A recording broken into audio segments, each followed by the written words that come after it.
the problem. AutoLine After Hours is brought to you by Bridgestone Tires, solutions for your journey.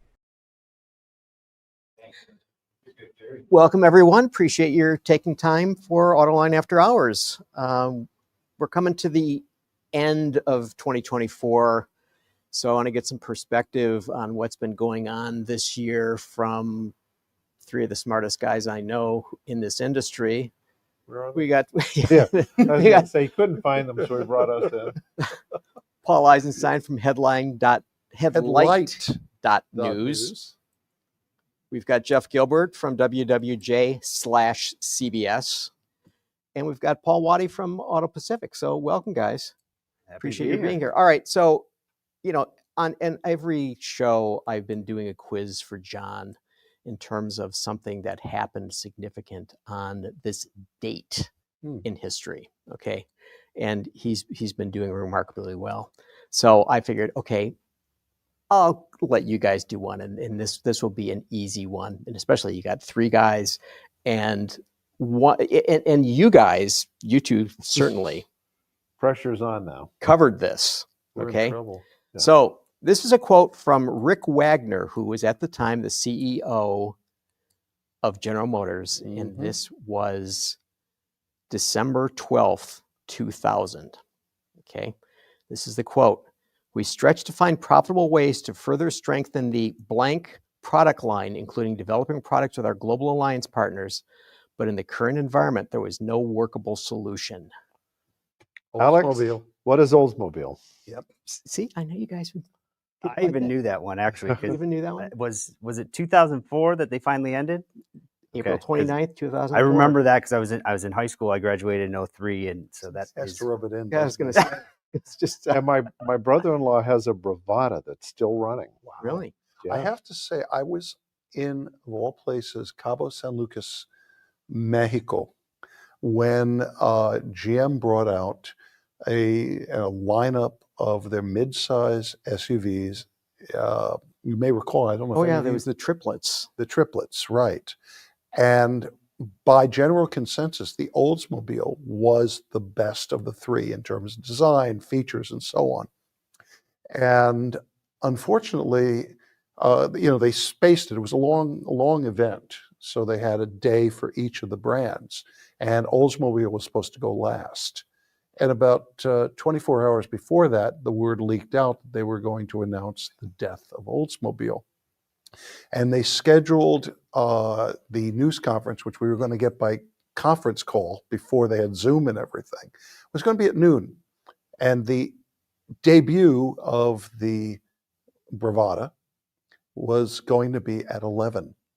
And the poor product manager, the product line manager, had to go through with the whole thing because they refused to admit what they were going to do. It was some secret. They were going to announce something. So the poor guy had to do the presentation knowing that his hour presentation would be followed by the CEO announcing the end of the Oldsmobile brand. Plus, the guy was probably thinking, gee, I wonder if I have a job after Yes. this. Yeah. That would even be more troubling than, gee, nobody's going to buy this car. But to have to give the presentation and be upbeat about your new product as while knowing that literally the moment you finished up, they were going to announce that you and your brand are going away. That's just incredible. So segueing from that, last night, CEO Mary Barra made a presentation to the Automotive Press Association talking about General Motors last year. And I think that she is the most intelligent, articulate, engaging CEO of any company going. I mean, she just did a great job. Okay, but I was thinking, so in the last several weeks, General Motors has sold back its portion of a joint venture battery plant in Lansing that it was building with LG Energy Solution because they said, we're probably not going to need so many batteries. And this week announced that they would be closing down Cruise Automation, their autonomous technology. Right. So, Paul, you've known lots of CEOs in your time. How good planning is this that we've seen? I mean, it wasn't that long ago, Mary Barra was saying that Cruise was going to be $50 billion worth of income. Yeah. And of course, we're looking at the predictions for Cybercab from Tesla and Waymo and all, and they're still saying that that business is going to be tens of billions of dollars, by the end of this decade, never mind going into the 30s when they supposedly will become commonplace. I don't know if it's a case of GM just didn't really have the resources to keep it funded, complicated by the crash they had last year, which you guys remember was near fatal, and they lied about what happened. They tried to disguise the mistake that the machine made. It hit the woman, stopped, great, end of story, but it wasn't. Then it started up again, dragged the woman 50 feet or so, and caused very severe injuries. And that just damaged the brand. So I think the combination of damaging the brand and GM is spending so much money in so many places, they just said, we can't do it. We can't fund it. But the other thing is, you and I traveled to the same three cities in the last month or so. LA for the LA Auto Show, Phoenix for the drive for the Daytona, and another Kia drive in Austin. What did you see all over those three cities? Everywhere. Waymo driverless was an vehicles. Eye-opener, and I was even thinking as I was literally coming back to the hotel moments before GM sent out the press release that they were pulling the plug on this, is how does Cruise even compete with this? I was thinking about that just before the announcement was they're not going to, because the Waymo, it shocked me how many of those I saw. Yeah, it's incredible when you're in a city where Waymo operates.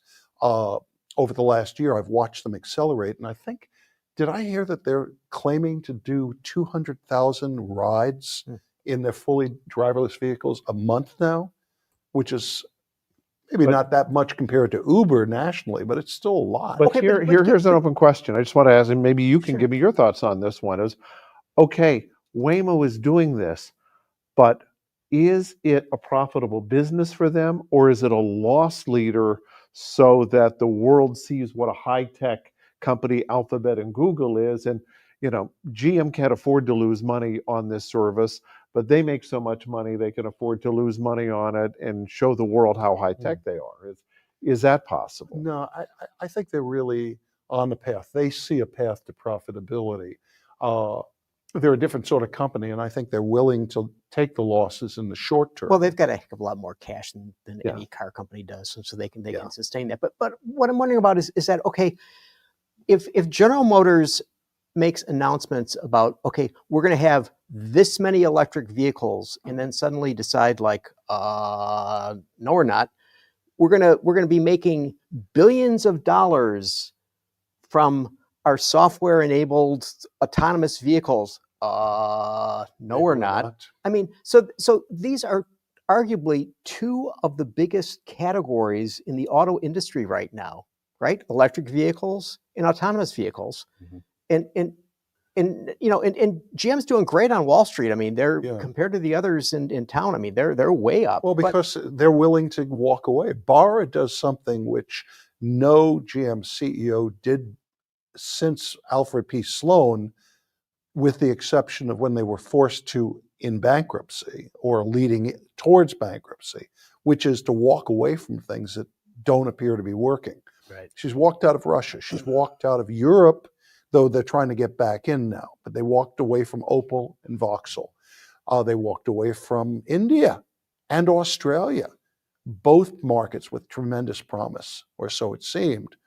Barra seems willing to walk away from things. The question is she walking away too readily from things that she does need to be fighting to sustain? Well, I mean, to be fair, Ford and Volkswagen walked away from their autonomous effort 2 years ago. Argo. So Argo AI. Now, I mean, she makes the argument. And so did Uber. Yeah, that's right. And interestingly Advanced enough, Technology Division. in August, Uber and Cruise did a deal, and Cruise was going to provide vehicles, autonomous, fully driverless vehicles, for Uber. So that deal's dead. They've left a number of, if you think about it, they've left a number of partners going, now what? Microsoft had bought into a piece of Yeah, they're going to of write off Cruise $800 million. and Honda. Yeah. And, so Well, looking at GM's perspective on Cruise, I mean, they had Super Cruise and Ultra Cruise teams also, and before the big software reset, when Mike Abbott came in, they were all working independently in silos. Yeah. And so that was the first big move. And now, you know, Mary's remarks last night makes it sound like, you know, Ultra Cruise program has been wrapped into Super Cruise. They were all working for the same end goal, you know, more or less. So, And so now this is a streamlining of capital efficiency in a way, and bringing everything in directly. Can I ask him a question? Yeah.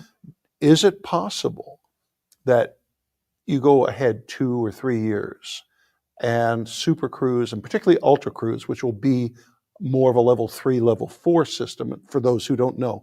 Well, they've technically Meaning Ultra Cruise has abandoned gone away. Ultra Cruise, it's gone. The name, so that's it's- been wrapped into Super Cruise. yeah, which is right, going to be put together. it's going to be like which one gets the lidar. And Yeah, then that yeah. will But be the the bottom line is their goal is to have a true level 3 or level 4 system where you don't have to constantly be waiting to take control. Right. At that point, could they wind up just coming back and saying, oh, we're not doing it under Cruise, but we are putting out robocabs anyway? Exactly. And I think that's the goal that they're working towards. And Mary even touched on it last night, you know, with, you know, technology advancements, AI. She thinks that curve can be bent in their favor with their own workings. Okay, so through- Honestly, it seems to me like they're saying the same thing that Ford said 2 years ago when they got rid of Argo AI. It almost sounds like the exact same philosophy of, okay, we're going to take this, we're going to add incrementally until we get to level 3, level 4, et cetera, et cetera. So to me, a lot of it sounds like a bit of a hedge. Because remember when this all started, it was, oh yes, we're going to create self-driving cars for individuals. And then, oh no, we can't do it because it's too expensive and we've got to make them into robo-taxis. And now we've gone totally full circle back to the beginning, but they've got it with no deadlines and everything is extremely vague, and it will remain Super Cruise, and then it gets better and better and better until we do something or we back off and don't do anything. Right. I mean, I think one of the things that she came to the conclusion was that it is very expensive to run a fleet, and they're not in that business. Remember, they had Maven when you could. It was basically their version of Zipcar. Yeah, I forgot about that. And yeah, I mean, we forget about it because there was like so many of these things that come and go, and you know, you're deep in the weeds in this stuff, and even you forget about it. But so, Paul, I want to ask you though that, I mean, so you know, you guys talk to consumers all the time.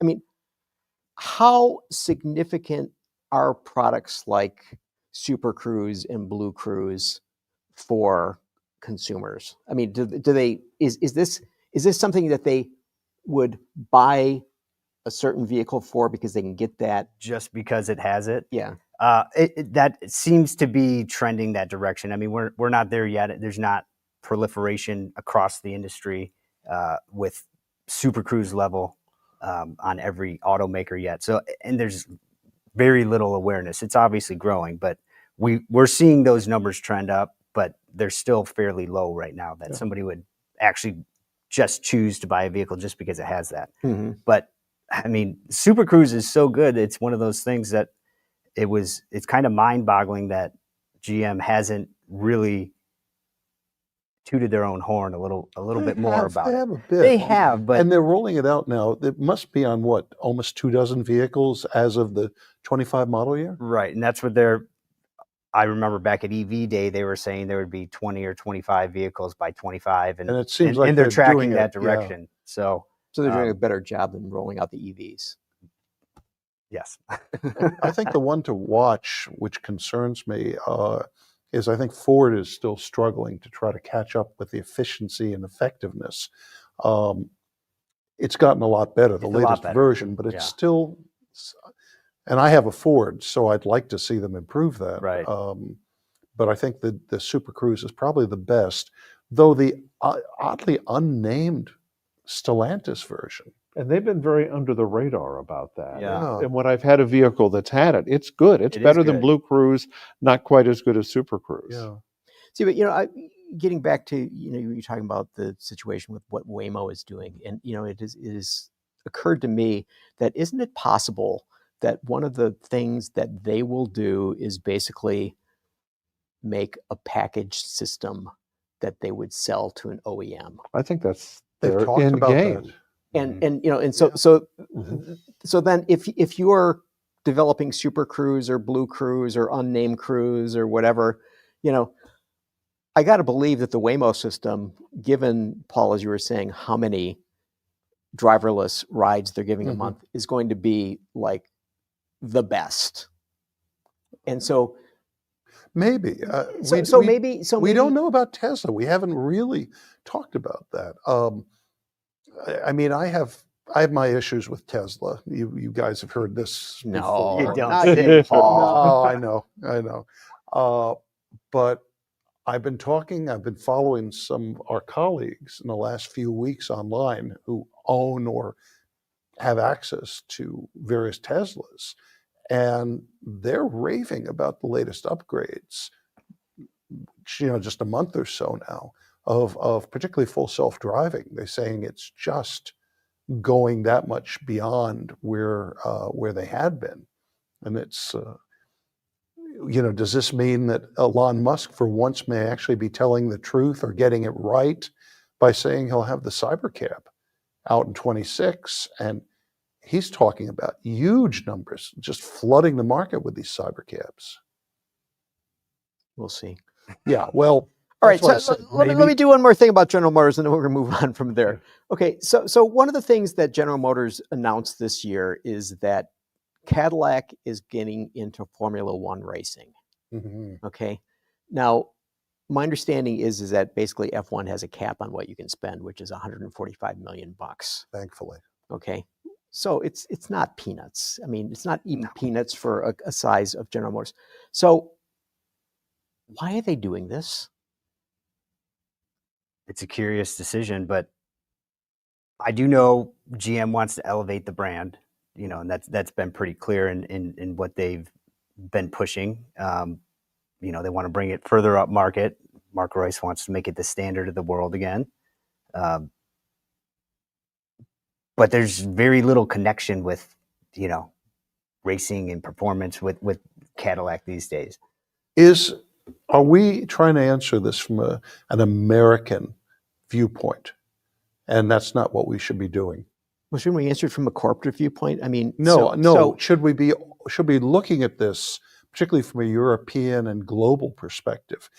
Formula One may seem odd to us because Americans really, by and large, don't understand Formula One. Even those who follow it don't have necessarily a global perspective on it.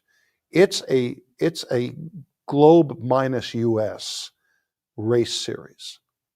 People in the US like soccer. Yeah, very much so. And so it's sometimes hard to understand why a brand from the US would sponsor a soccer team, particularly considering the cost of it over in Europe. That did happen one yes. time, and Who was that? I don't know, but he has Joel, Jules yeah, Iwanic, right. Yeah. But anyway, the bottom I line, believe it cost the him his bottom job. line For those of you is- who are watching, that at one point it was for Manchester United that they Chevrolet spent a fortune. Yeah, got on the I uniforms think of it was Man like U. 1.3 billion or something. Yeah. It was a It was lot of crazy. money. But bottom line is, could it be that who they're talking to with this is Europe in particular, where Cadillac is expected to help regain a foothold for General Motors as a whole?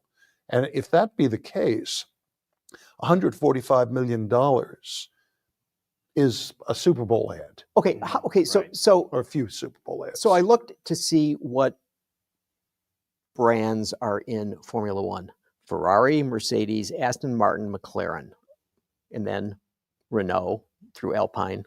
Honda provides engines for Red Bull and AlphaTauri. Right. Okay, so let's take the Renault and Honda out. Okay, so you got McLaren, Aston Martin, Mercedes, Ferrari. how many Ferraris are sold because they're an F1 versus how many Ferraris are sold because they're Ferraris? Well, Ford's doing the Red Bull now, right? Are they doing Maybe that will engines be. in 26 But I or mean, something? Ferrari exists because of Formula One. Okay. It is as much a part of their body corpus as it is a marketing thing. If Ferrari wasn't in Formula One, I can't imagine the damage. If they said they were quitting, I can't imagine the damage it would do. It is just expected of them. Yeah, and like you're saying about a marketing play, I mean, F1 has exploded in recent years. You know, that's Whereas good NASCAR, marketing Thank play. you, Netflix. Yeah. Right. Well, But the other thing is very much. F1 is very popular among the young. And this may be also a play to try to get some younger people to think Cadillac is cool because they're in Formula One. Mhm. Because you see a lot of, especially young males in their teens and 20s who are very into Formula One. So, and Thank it, you, Netflix. yeah, Yeah. and it has a coolness factor among them that, unless you're in the South, NASCAR doesn't have. yeah, it's got the glitz and the glam, and Mhm. you know, like you say, the brands that they're competing with, you know, they're all high profile. Well, I think it's a heavily a foreign play. We do keep hearing about Cadillac wanting to be a global brand again, and the reality is, from a financial standpoint, it has to be a global brand to be able to afford to compete with a Mercedes or a BMW and the like. And I think Formula One probably is being played internally for that reason, to make it a global brand again. Now remember, they failed at Le Mans. The Cadillac was there, 20 years ago, and it was a bomb. So you would hope they'd learn something about it, because otherwise it's going to be a very costly embarrassment, not a failure, an embarrassment. So that occurs to me, if you think about, the Ford GT, when they said, we're going back, Right. we're going to, and they went back and they did a great job. And now the Ford GT doesn't exist anymore. Yeah. I don't know. I just think that if you're a corporation with limited funds, and you got to say, what's the return on this investment? I think it's a relatively, this is going to sound funny considering the number. I think 145 million is relatively cheap. Before they started putting caps on this, some of them were getting up into 300-400 million. I'm sure. And in the reality is a marketing experience and some of the other things they may learn. How much do they say it costs to launch a new nameplate? It's in the tens of millions of dollars. And that's if you're not even going for a mainstream new product. So 145 million, if in fact I'm right, and they're seeing this as a global play, that's fairly thrifty. When you look at within a few weeks, they made the announcement about Cadillac, and then they made the announcement about Cruise. 1 to 2 billion versus 145 million. Well, at some point they're going to have to start doing some. Paul Jacobson's going to have to really start doing some hard calculations here on his financials. I'm sure all right. Let's Sell a let's few move- more heavy duty pickups. It'll make it. Yeah. All right. So speaking of heavy duty pickups, okay. So, the Ram 1500 Motor Trends Truck of the Year, Ram 1500 on Car and Driver's 10 Best list. Ram 1500 is a finalist for the North American Car, Truck, and Utility of the Year awards. That is the president of NACTOY. Thank you. I have no more vote than either of you guys. Paul is on the jury. I am on the jury. This Paul is not on the jury. Okay. What's wrong with Now, okay, through Q3, Ram brands sales are down 19%. And it's an all new product. Well, that hasn't really ramped up yet. Yeah. They're just ramping That's now. part of the problem. Yeah. And the pickup sales are down 90%. The brand is down 24%. So excuse me. Okay. Tim Kuniskis, who had been heading Dodge and Ram, and a few months ago left the company, is now back at Ram. Is he the guy to fix Ram? And what do you think he'll do to fix it? Tim has a good track record. He helped redefine what Dodge became when it was a hodgepodge of just products that got dumped there. But of course, the end result of his tenure at Dodge is still not written, because we don't know where Dodge is going with the new Daytona model, for example. And so, is he the right guy? Does he have the track record which will truly be able to turn Ram around? He's highly respected. And my experience, I'm sure you guys feel the same way, has been he impresses. But does he know how to get the truck brand out of the trouble it's in? That's still, I'm a little unclear. But the issues go far beyond a brand chief. They go to Right. manufacturing, Right. to Products. choosing which products they make. I mean, the product itself is very nice. It's a Yeah. really good Good truck. There's a reason The- it's on all those lists. Right. That's what I was the going to say. It's not like he's Tungsten got a. is an awesome vehicle. They, have trouble manufacturing it. They've got issues at the plant. They've got issues pricing. Right. They've, essentially for the last however many months, they've been at war with their dealers. I mean, the biggest thing with bringing Tim Kuniskis back, I see, is making peace with the dealers. Right. I mean, he's good. he there. has a great relationship with the media. He's got a great relationship with the dealers. I would like to have been a fly on the wall to see why he left in the first place. I'm sure that might have had something to do with an executive who's not there anymore, whose name somewhat escapes me. Has the initials Carlos Tavares? Yeah, those initials.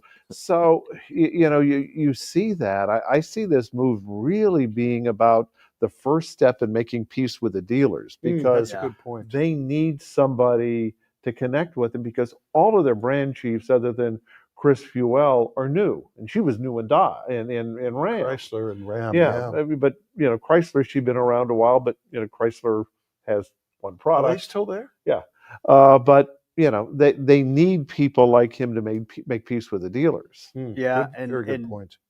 Like you say about Carlos, and that leadership was running a lot bigger plays that the North American leadership would have never let happen had they had their own way. And bringing Tim back is, you have institutional knowledge, and you have, direct market experience. This market is different than a lot of markets, and they're selling a product that is U.S. unique, and so I think that's an advantage. And I also think, Tim's passion.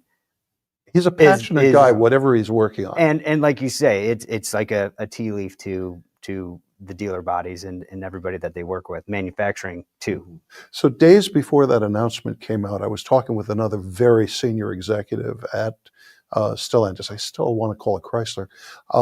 And I was asking, I knew that he was close with Tim. And I was asking how he was doing. And the one-word answer was bored. But what did it take to get him back? And It sounds like a resignation. Yes, that's what I was wondering. Was it a lot of cash? Was it that he has stock and he wants it to do well? Or was it simply because, by God, I want to go back now that Carlos is gone? I Keys mean, my to a gut Ram tells me that 1500. he was that passionate, and he left with unfinished work, and he's a driven guy. I think it made a lot of very sense. much so. I mean, to- take a look at what has happened there this past year. They've essentially changed all of their brand chiefs. All of them have gone. So that obviously started with the top, with Carlos. I mean, he obviously said, well, we've got to change everything, and they're all changed. So he's gone. You just get the feeling that Kuniskis didn't really want to leave. Maybe he got angry. Maybe he got pushed out. And now that things are different, he's willing to come back. and whoever is there is willing to take him just because of his relationship. So All right, we've so, seen- so we're going to take a quick break, then we're going to get back to this, and then we're going to talk about another Stellantis brand. I want to So- ask They have one other thing brands? related to all these changes before we get there. Okay, so we will do that. So we are going to give a shout out to our friends at Bridgestone who helped make this show possible. So we're very, very happy that they do that. Performance that shines, even in the rain. That's what really matters. Bridgestone Potenza tires, improved grip in wet conditions. And we are back. Paul. So one of the questions that I'm curious about, we've had all these changes. We had Antonio Filosa, who got Jeep when Jim Morrison was booted out. And then in the last few weeks, he was moved up to Chief Operating Officer for North America. Now we have Kuniskis coming in. We have Christine Fuel moving around. We have a bunch of other changes in sales and so on. This is curious because it's all happening at a time between CEOs. We don't have a chief executive. We don't even know who's truly calling the shots day to day, though it's probably John Elkann to varying degrees, the chairman. So we have a lot of changes in senior level, just short of or into C-suite. But there's a new CEO who's going to come along. And normally when you have a new CEO at a company in trouble, Brings out a broom. he brings out a broom. So that's real curious that you have, that Kuniskis would be willing to come back when he doesn't know who he's going to report to in a few months. That's a good point. So, one of the stalwarts for Stellantis in North America, so on the one hand, it was Ram was doing exceedingly well, and as we can see, it's not doing so well. And Jeep was the other one, right? Chrysler, as was mentioned, basically has the Pacifica. Dodge, Don't forget the Voyager. true. They did bring that back. Dodge, basically a niche brand. So Durango is a strong seller, though. And Hornet, yeah, it's true. doesn't have much of a sting. So Jeep brand through the third quarter is down 8%. Wrangler, which is one of the tent poles of that brand, is down 11%. And so I'm thinking, are there problems here? I know. Ford Bronco is taking them out. But then I looked, Wrangler down 11%, Bronco's down 15.9% through the Bronco Sports down 2.1%. So then this is probably cheating math, but so if we take both versions of the Bronco and average it, the brand would be down 9%. Jeep as a total is down 8%. So maybe it's not Bronco. What do you guys see going on in this off-road space? Is it maybe that it's just losing its charm? Or conversely, everybody's getting into the game. We're not even at the point where Scout comes out, and that's a direct competitor to Wrangler and Bronco. What we have seen over the last couple of years is a reversal of where the industry was going for a long time. Everybody wanted to take utility vehicles, whether they called them SUVs, CUVs, or utes, or whatever they called it. They were going jelly beanish more and more, and you only had a handful, particularly Wrangler, particularly Bronco, that stuck with classic design. They were all moving away from body on frame. They were all going to soft, squishy looks. Now all of a sudden, what's happened? You see Pathfinder, you see Forerunner, you see all these vehicles, even from brands that never really had a trucky sort of ute, going truck-like. And they're all introducing sub-brands. Subaru Wilderness. Honda has gone that way. Even Ford has added some products beyond the usual, like Bronco, that are much more off-road capable. Right. So all of a sudden, you have a ton of vehicles. And if you look at vehicles that you would consider off-roadish, you guys have the numbers better than I do. But if you look at those off-road oriented vehicles, sales are up. Yeah. But there's a lot of competition, and it's much harder for the traditional owners of that space, Bronco or Ford. But the other issue is, the one thing they all have in common is they are all very expensive. Too. And, you know, at a point of time, you start running out of people who can pay $60,000 for a Wrangler. And Because they start running out of money. right, exactly.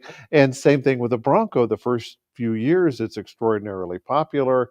The people in the upper income get their vehicles, and then, you know, it's almost like what you see with EVs. I mean, the people who really want them, they got them. And now you've got to sell them to people who may not exactly, you know, paying that much money for a vehicle isn't something they ordinarily do. So you've got to tell them why they should. So it becomes a little bit tougher sale than it used to be. And there's another factor coming in. One of the reasons all this stuff took off, I mean, it was going up for years. But if you look at COVID, all of a sudden, like that, we were all locked up, right? We couldn't hang out together. Yeah. So we wanted to find something we could do besides hanging out in our houses or apartments. And you saw just an explosion of demand, an explosion of new models oriented towards getting off for adventure. And then that pulled it ahead maybe now that COVID's pretty much gone, or people don't give a damn anyway, it's leveled off and even dropped the number of people that feel like they have to have these rugged vehicles. Yeah, looking at just one vehicle in particular, look at the Jeep Gladiator. That was super hot and super expensive at first. Now they're cutting back a shift, you know, that there just aren't that many people who want to buy a vehicle with a pickup bed that's really there because it looks cool more so than functional. So what are you guys finding? Well, I was going to just say to that same point, you know, Gladiator had that initial explosive success, and same with Bronco, and that plays into a typical, you know, what we see over a life cycle, you know, for any normal vehicle is that there's usually high demand in the beginning, and then it starts to taper off. You know, you get the Bronco hasn't even had a refresh yet, you know, a real refresh, but it's already starting to go down on its life cycle volumes. And I know Ford's done a great job, you know, bringing out all different types of special editions and stuff like that. But there's still a limited audience for these vehicles in general, especially with the pricing being so high. So we do see a lot of demand and there is a lot of interest. But again, if you're forced to only buy a single vehicle for your family, you know, are you going to spend $60,000-$70,000 on an off-roader? Or are you going to, you know, get something a little bit more functional that plays into the same things that you're talking about? All these new, you know, I think GMC is pretty much the one who invented it. They did the first, you know, AT4s. They did the sub brands, and they've been successful, Denali and that. And now everybody else is kind of following behind. So you can get into a normal vehicle that has some off-road capability. Yeah. And so it wets the whistle of both the family life, plus you can get out on the weekend. Even Mazda. Yeah. I remember going for the first time ever on a Mazda event about 18 months ago. I can't even think of which model it was, which was basically an off-roader, according to them. And they actually did have us driving on a trail, which was more than 90% of the people who even own a Wrangler will ever experience. I mean, if you look at the Wrangler Rubicon, those are bought by people who really are going to go out there. But all the other ones, which are still billed as being pretty tough, But you gravel road, that's as tough as they're ever really going to see. you bring up a good point that for some people, these are not about going off-road. They are a fashion accessory. And they like having that thought about them, that people look at them like, oh, I got a Bronco, I can go everywhere, where they wouldn't even take it on a gravel road. But it's a nice fashion accessory, and fashion trends do tend to change. Yeah. Whereas, you know, as you mentioned from COVID, the whole off-roading going out, that was a fashion thing people want to say about themselves. Perhaps we're moving a little bit away from that. Well, the other thing is a lot of people may have just gotten these things and realized, I don't actually need this much. Well, there is that. I mean, and gee, when I'm driving down the freeway, they really are noisy. yeah, Yeah. And I go to the gas station an awful lot. Yeah. All right. So this is sort of another segue that Christian Meunier, who recently headed up Oh, Jeep, yeah. And is, had been at Infinity before. and he's now going to be heading up Nissan in North America. Now, there was a report in the Financial Times a couple of weeks ago that some are suggesting that Nissan, and we're talking all of Nissan, not just Nissan here, may have 12 to 14 months. What do you think about that, Paul? I mean, I don't think Japan would let that happen, but You mean Japan Inc.? yeah. Yeah. I mean, yeah, it's not pretty over there right now. And So I mean, okay, let's just bring it to the U.S. market. Okay, so I mean, why is when people talk about Asian car makers, basically, it's Toyota, Honda, Hyundai, Kia, and it seems like Nissan is left out as well as Subaru and what's missing? a large part of their business they're moving away from it was relied on fleet.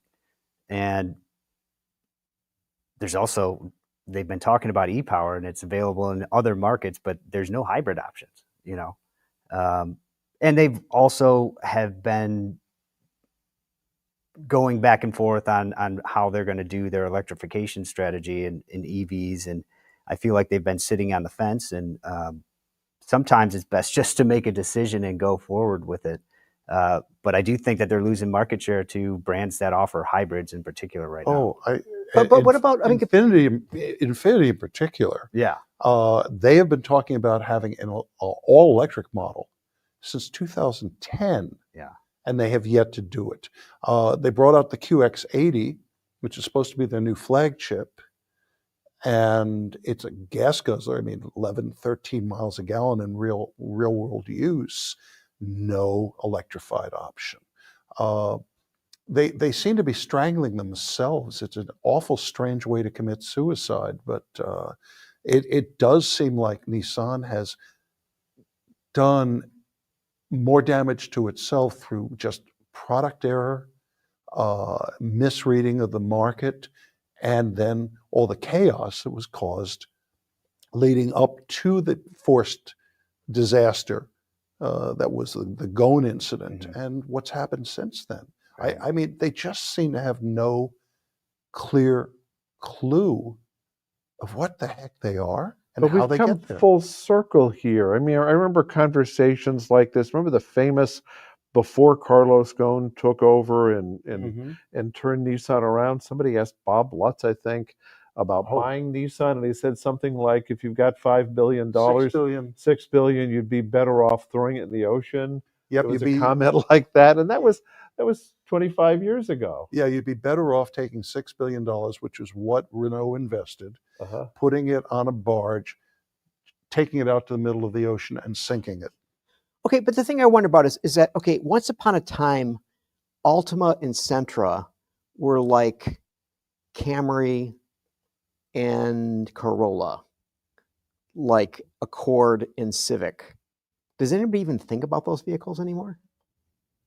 Well, and that's part of the problem where Nissan wants to get rid of the lower end of their market. And, I think Nissan needs to embrace that they are more of a value-oriented brand, and instead of trying to elevate and keep price escalation across the portfolio. They need to keep those entry-level models that they're talking about getting rid of. No brand. I was just going to say, the public perception of Nissan, you would know this better than me, that was what I was going to say, is non-existent, versus a while ago, Nissan was kind of the sporty Japanese brand. Yeah. But they lost that. They've lost complete identity. And it's interesting because I don't think that Nissan has been taken out by Toyota or Honda, or certainly any American brand. They are, Paul, you may have better numbers on this, but I've got a feeling that Nissan's biggest loss has come to the Koreans. The Koreans have sort of jumped in to become not only what Kia is what Nissan was, but what Nissan needs to be. right? I don't have any numbers off the top of my head, but there's guarantee that they lost market share to Kia in particular. Like you say, they're playing in the same arena and they're doing a much better job. So, and the sales and market share show that. And when you look at the numbers for the year, I was as was Jeff, down in Austin the last couple of days, talking to the folks and driving some of the new Kia product, and they have they have the right team. They have a curiosity and a clear sense of the market globally. Never mind the U.S. They've given themselves the ability to flex for individual markets, which is critical. I think Nissan sort of lost that. But Hyundai and Kia in particular, is what Nissan needs to be studying more than any other brand, not Toyota, not Honda. Yeah. Well, because those two brands, Toyota and Honda, have carved a much different path that, it works for them, but it wouldn't necessarily work for a new brand trying to emulate them. You can't emulate. Or an old brand trying to come back. Yeah, exactly. So Yeah. All right. I think Kia would be the direction to look. All right, so now I want to raise Paul's blood pressure. And I'm not on my meds today. To talk about one of your favorite subjects, Tesla. Oh, I thought you were going to go with the orange guy. No, this is an automotive show, Paul. We're not going to go down the political road. When you're talking about Tesla, it's the same thing now. Be nice, but but this may have something to do with it. Okay, so I'm wondering whether Tesla may have jumped the shark. Okay, and now, for people who are going to be getting delivery of these vehicles before the end of the year because he wants to make his numbers, Tesla's offering 0% financing on Models 3 and Y, 3 months of free full self-driving and supercharging on vehicles, reduced lease pricing for the Cybertruck down about 10%. Okay, I mean, he's dealing, right? It's like a Toyota-thon over there. Yeah. So I wonder, and I'll put it to you first because I'm sure you have some thoughts. Is Tesla? You're saying you can a lot of robo taxis out there in 26, but That's what he says. okay, but between now, I mean, He has to sell cars between now and then. okay, so what's the deal with their cars? They haven't been And updated. truck. They haven't been updated with the exception of the Model 3, which was a peculiar choice of all 4 of the prior models. I think one of the big problems, and yes, I know I talk with a very political viewpoint, but pulling back from that and simply watching the market, I think Elon Musk is creating real problems for Tesla. His shift in politics are unavoidable. And when you start seeing Teslas with bumper stickers saying, I bought this before Elon became what he is now, or in various forms, that's not good. He's more and more dependent on China and other markets because I think he's really ticked off a lot of potential buyers here. The Cybertruck is sort of the emblem of the vehicle you want to hate, making it the brand you want to hate on top of Musk's politics. You have very few product updates and so on. I mean, you're adding all these issues on top of one another. And I think it's alienating a large potential buying class. Now, on the plus side, you could say, well, yeah, but now he has the conservatives saying, oh, but I like Tesla, I like Musk. Are the people who now like Musk, who used to hate him, are they now willing to go and buy an electric vehicle? This many. You're not going to get conservatives who hated EVs a year ago or 18 months ago before he bought Twitter suddenly saying, yeah, I like him, now I'm going to buy one. So he's carving off a lot of his market. He's throwing it away. Do you think it's a product problem, Jeff? I think you've got what Paul mentioned, but you also have the fact that Tesla's not new and fresh I mean, it's now back in the pack. It's been around for a while. And then you run into the question of, this is related to politics. What's going to be happening with EVs? Am I still going to be able to get a tax credit? I mean, there's so much uncertainty going around there. So you've got that as an issue as well. And, the bottom line is Tesla sold Teslas because they saw it as something different in a tech company.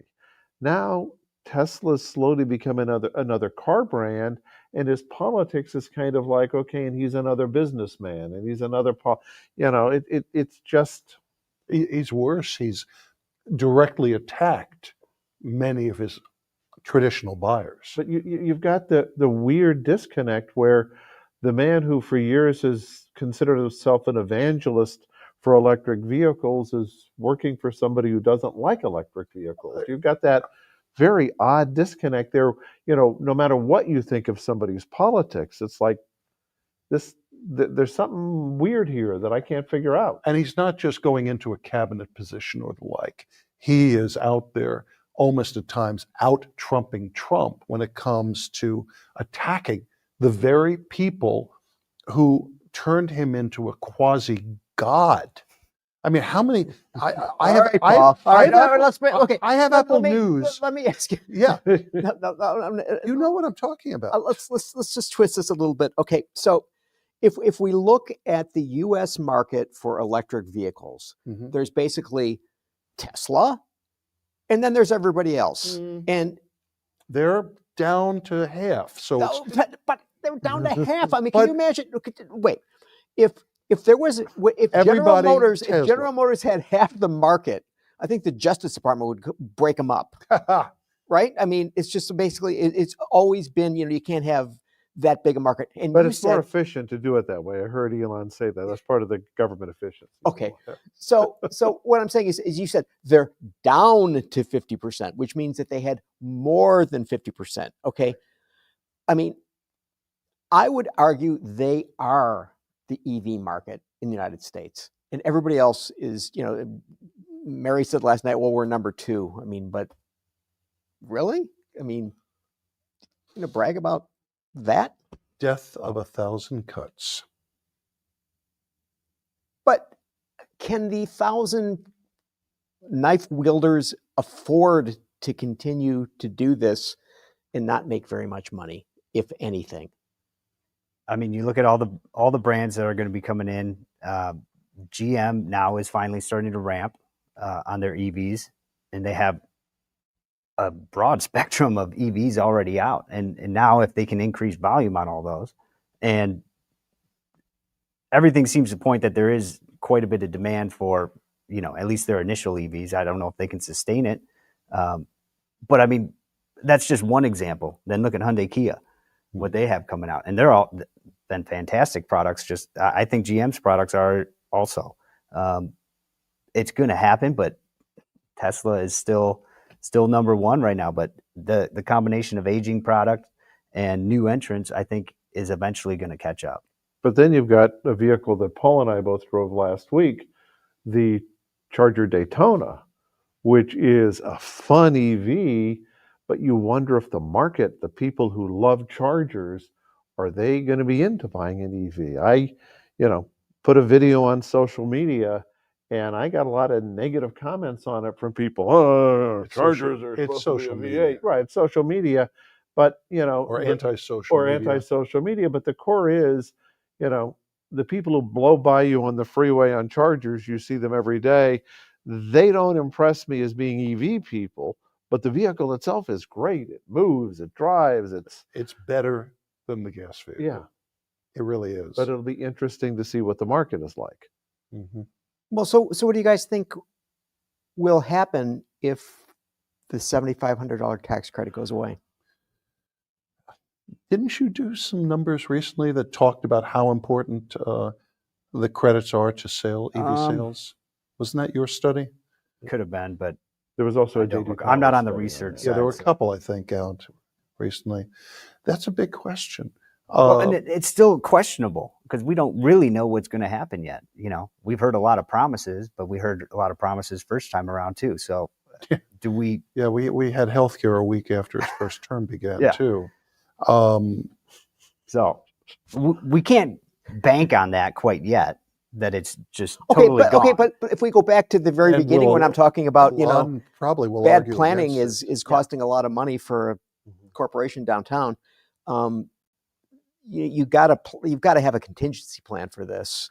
Well, I'll tell one you, way or another, and they all have a lot of contingencies. It was interesting. I'll have a story out probably today. Headlight.news. Talking with Russell Waggers, the head of marketing, and more or less the guy doing a lot of the heavy lifting at Kia. And I was asking about a few things like their EV plans, like their pickup plans, and so on. And he said, "Ask me on January 21st, because the new guy, the old guy, has made a lot of promises that he is going to do a lot of things on day one.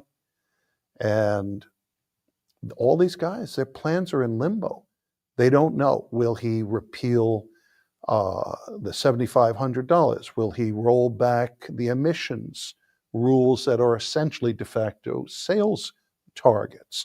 Will he strip California of standards? And of course, then, no matter what he does, absolutely everything is going to be challenged in court. Right, that's why I'm saying it's not January 21st. It may not even be January 20th, 2026 by the time this is all solved. First, Yes. the tax credits are, they would require an act of Congress. It would have to be part of a new tax bill because they're part of the IRA. So they cannot be withdrawn unilaterally. Even with executive orders, they can't do that. Even as you mentioned with the emissions. If he tries to do anything with California, California is going to sue. And they won last time. forever. So, this uncertainty is going to stay with us for a while. It's not just going to be, what's going to happen on day one. It's going to be what happens on day 2, 3, 4, 5. What's the pushback from it? What happens from there? What will Congress do? What will California do? I need to get this on playback, so I'll have to quote him. So keeps our lives interesting. So you guys are saying that the industry doesn't know what it is going to need to do for the next 24 months. Well, you heard Mary Barra say it in her thing last night, as we're making a lot of contingency plans. Before that, Paul Jacobson, the CFO, said, there may be some things that we just have to let ride for a while, like tariffs, and see what actually happens, because if a tariff's imposed and we make a big change in where we're making manufacturing, and then all of a sudden it is pulled back, then it's going to cost us more money. So all of this has to be taken into account. And, you and I know the skim of the top. The people who are working this every day are drilling down very deep to the dollars and cents, going, okay, how much can I let ride before I make a major decision? Because I don't want to make a major decision and then have to pull it back. Well, let's drill just a little bit deeper for a second. Drill, baby, drill. Exactly. We were just at another event a little while ago before the taping where we were talking about some of this. And you have a situation where we have a man who likes to bluster a lot. And we know a lot of things don't get followed up on. But part of his power is that neither do the people he blusters. They don't know how much to push back or how much to give in. And the tariff issue is an interesting one. Will China, if hit with still more tariffs, decide to really retaliate? What happens if all of a sudden China just goes, that iridium, and how about that cobalt and the nickel and lithium and all the other things that you guys need for electric vehicles, or even for gas vehicles, or for smartphones and all that. What happens if they fight back? What happens if they call his bluff? What happens if Canada, the Premier of Ontario, Mr. Ford, yesterday I believe said, you put tariffs on us, guess what? we're going to cut the switch. 49% of our hydropower in Ontario goes to the United States. You're going to have to figure out where to get energy. Now, all these things, American consumers pay tariffs, not China, not Mexico, not Canada. American jobs depend on trade, depend on getting foreign energy, foreign supplies. And if we do a blunderbuss that resembles what happened in the 1920s, we're risking the same sort of thing on a much more global scale that we saw in 1929. And that we got Paul here predicting the collapse. I'm sorry to rant, but you guys know what I'm talking about. And you know what this will also mean? Car sales will be down. Bring it all back to where we are. Okay, so very quickly, since we're at the end of the show, I want, and I'll do Paul last. You'll be last. What's 2025 going to be like for the industry? Well, we don't know yet until January 20th, but put on your Kreskin hat. And Kreskin passed, so I want to respect that. It's going to be wild. There's a lot of new EVs coming out next year. There's a lot of just new products in general that have been delayed since, you had the supply chain. And so there's some vehicles that have been pushed back that are really going to be in the market. I do think we're going to see increase in total market volume over this year. But I don't think it's going to be anything too, not pre-pandemic levels or anything like that, but, around 16. I think it's going to be a good year. Jeff? Yeah, I mean, I think we're in the same boat. As I said before, I think things are going to play out throughout the year. There's nothing instantaneous that's going to happen. So what, we're going to finish the year a little under 16, I'll say next year, just continuing on that trend to a little over. All right, so before I leave you, though, I mean, given that you're NACTOY president, and in 2025, the winners will be announced at Huntington Place in Detroit. That's the Detroit Auto Show, formerly North American International Auto Show. Who's going to win? Who's going to win? Mm-hmm. Well, it's either going to be, because there are 3 finalists. Okay, my bet, because I have no advanced knowledge, I am going to guess that it is a Camry for Car of the Year. It'll be the Tacoma. It'll be a good year for Toyota for Truck of the Year, and the VW ID Buzz for Utility of the Year. Those are not necessarily my choices, but that's my prediction. Right. I would agree with you on all but perhaps the truck. I think that one's up in the air. Well, my choice would be the Ram. It's Ram and Ranger are also in that category. I actually think there's been some pushback on Tacoma. It may not win. All right. That's the one I'm having the hardest time figuring out what'll win. All right, Paul, but back to the 2025 since we're at the top. All right. It certainly will depend on what happens in the first few days, the message he sends, and then we'll have to stretch out longer what he actually does. And that's where there's a problem, because people have to decide what's bluster and what's going to get done, and not necessarily just by him, but all the challenges he'll face. I actually think that there's a good chance that we could see a very, very strong year next year. There's a lot of things that could come together. We could see further reductions in interest rates, which will kickstart a lot of higher cost spending. Automobiles in particular, we could see some things in housing market. So on the positive side, we could see that. Even if he sends wrong signals right off the bat, we could see 4, even 6 months of strong sales. It'll take that long if the new president comes in and makes a whole bunch of mistakes before they start hitting the economy and they start crippling it. If he gets into a trade war and it's not something we can immediately win, by middle of the year, as prices start to go up, we're going to go down. So I would say it's a good chance for a good year. If he backs off, we Sounds could like have it's a good chance for a good year and a better chance for a bad year. No, it's a good chance. It's a good chance for a good start to the year. And if he somehow is held in check, that a lot of stuff proves to be bluster that he backs off of once in office, we could wind up having an extremely good 2025 from the car perspective. And with that, Paul, we're going to end the show because I think that would be the clip of the show. 2025, yeah, good year. So Paul Eisenstein, headlight.news, Jeff Gilbert, WWJ/CBS Radio, Paul Waatti, AutoPacific. Guys, it has been an honor to learn from you, and I appreciate it The very honor much. is This has ours. been fun. It has been fun. Thanks for having me. So, and thank you for watching, and we'll be back next week. AutoLine After Hours is brought to you by Bridgestone Tires, solutions for your journey.